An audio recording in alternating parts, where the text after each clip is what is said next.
خب آقا من بالاخره بعد قرنی پا شدم اومدم که بدوم و خیلی وقتم میشه که آماده شدم، اما بعد اینکه بیدار شدم چند تا کار اداری پیش اومد و نمیدونم چند جا بعد تلفنی و این کارا رو میکردیم که خیلی وقتمو گرفتش. اما دیگه الان اومدم و به جای اینکه هی بگم که نباشه شب میرم یا ایناها، الان دیگه آماده شدم و گفتم که بیام بدوم و هوا هم عالیه، یعنی آفتابیه ولی نه اونجوری که خیلی دیگه هی عرق بریزه. البته الان شروع نکردم دوم. اینجا جیبم هرچی که بود جا دادم توش، کلیدامه و اینم که ایرپادمه. الان ببینم ایرپادم چی شده که آهنگ پخش نمیشه.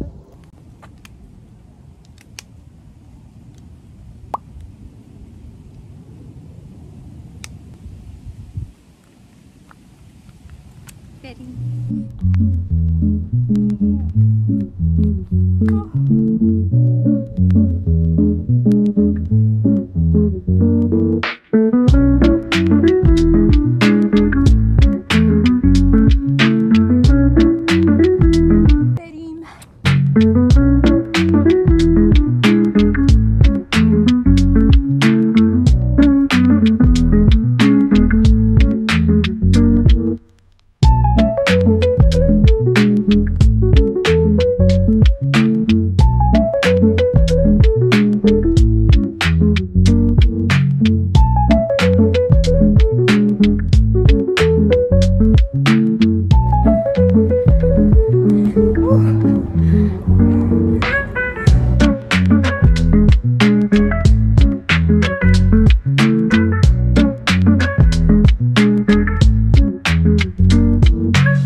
اوکی دوباره ادامه بدیم.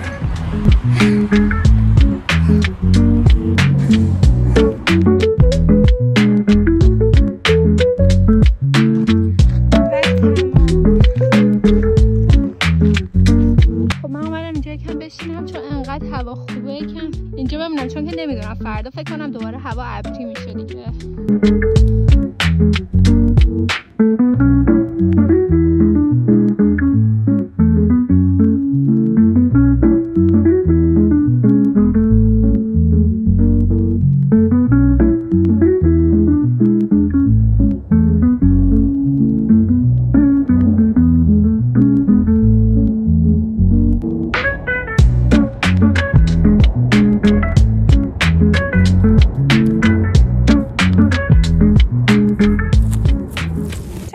دوم تموم شده فکر می‌کنم هوا خیلی بهتر شد، ولی دیگه آره بریم خونه که دیگه یه چیزی بخورم، بعدش هم یادم کار دیگه داریم. خب من اومدم خونه و یادم اومدش که یک خریدی داشتم و چون خوشم نیومدش، قشنگ نبودش، دارم میرم که برگردونمش و خیلی گرمه الان.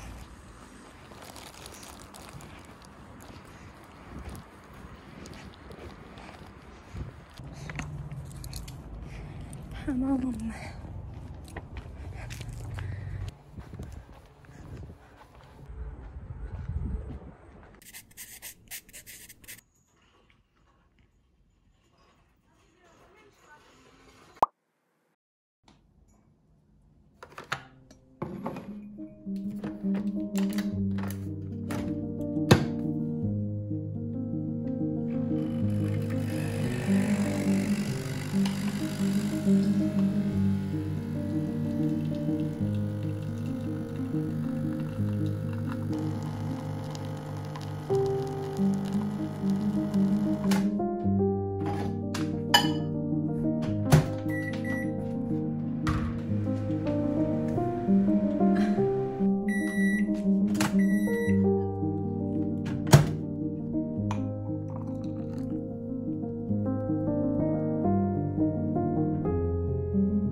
خب من تا الان بیرون بودم اومدم خونه دیگه و الانم میخوام برم دوش بگیرم. تو این هفته هم نمیدونم چرا یه جوشای هورمونی عجیب غریبی دارم آوردن که اینا هیچ اهمیتی نداره، چون که من تو این هفته هلو خوردم و این اتفاق قبلا هم برام افتاده بودش که توت فرنگی خورده بودم و کلا اینجای بخش گونه‌هام ریخته بودش بیرون. حالا خودم واقعا اینو نمیدونم که با هلو هم اینجوری میشدم، اما هلو خوردم و کلا اینجای گونه‌هام ریختش بیرون و یه حالت مورمور میشدش و تا الانم یه دونه‌هاش کوچولو مونده. به خاطر همین فکر کنم دیگه هلو هم نمیتونم بخورم. الانم گفتم که برم یه دوش بگیرم و بعدش هم ببینم چیکار میتونم بکنم که الان خیلی بهتر شده. تا دیشب خیلی بد بود ولی همچنان یه کوچولو الان توی دوربین دیده نمیشه ولی دونه‌هاش مونده. به خاطر همین گفتم که بیام یه کاری بکنم که اونم یکم آروم‌تر بشه.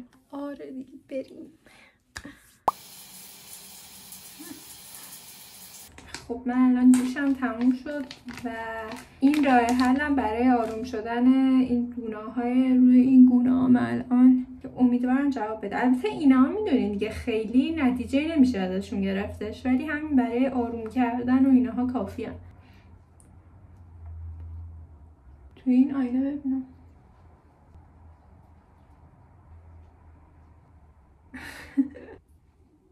بریم برای 1 ربع دستمون بشورم.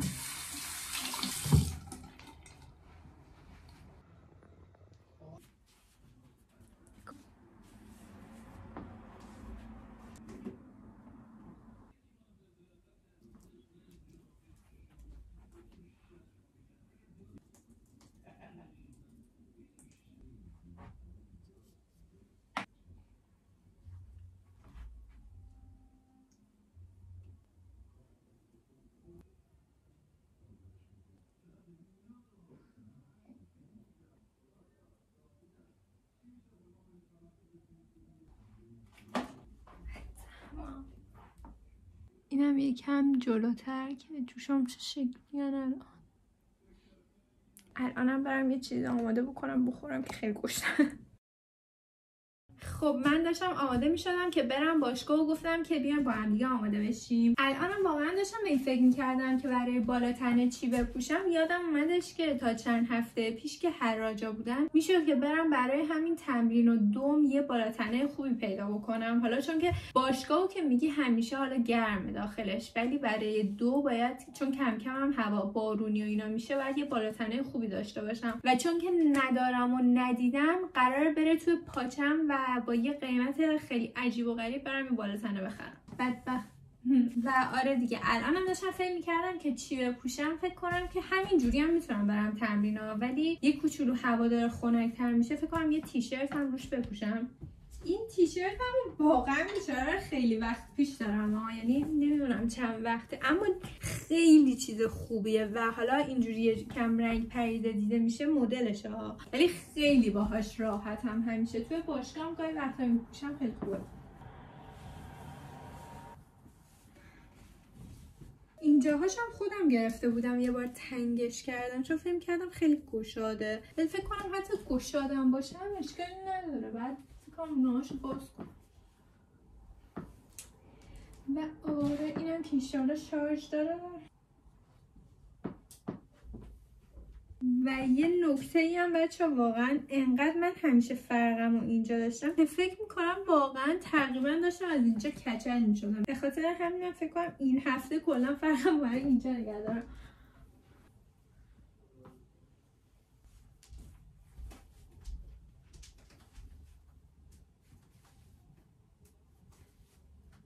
نمیدونم هوا در اون حد خنک شده که من یه چیز دیگه هم روی این بپوشم یا نه. فکر نمی کنم اونقدرم دیگه خنک بشه. آفتابم رفت.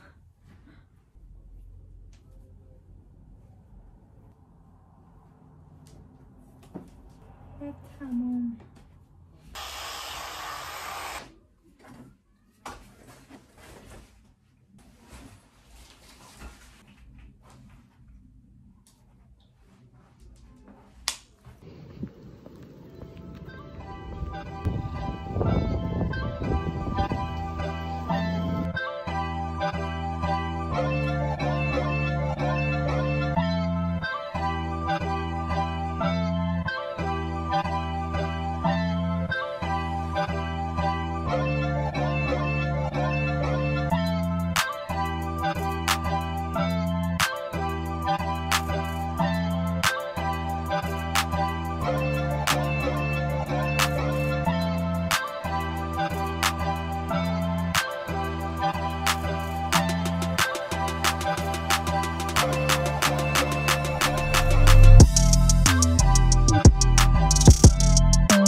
خب آقا منم باشگاه اومدم ناهارمو خوردم، الانم میخوام برم بیرون و یکم هم دیرم شده، به خاطر همین دیگه کامل ویدیو نگرفتم. اما این چیزاییه که دیگه پوشیدم و اینجا هم چون یه جوش داغون داشتم یه دونه این پیمپل پچا رو گذاشتم که دیگه میکاپ بهش خیلی نخوره و بدتر نشه. و آره بریم. با عینک هم بگیرم دیگه، واقعا فکر کنم داره دیر میشه، ولی واقعا هیچی این تاپم و این شلوار جینم نمیشه.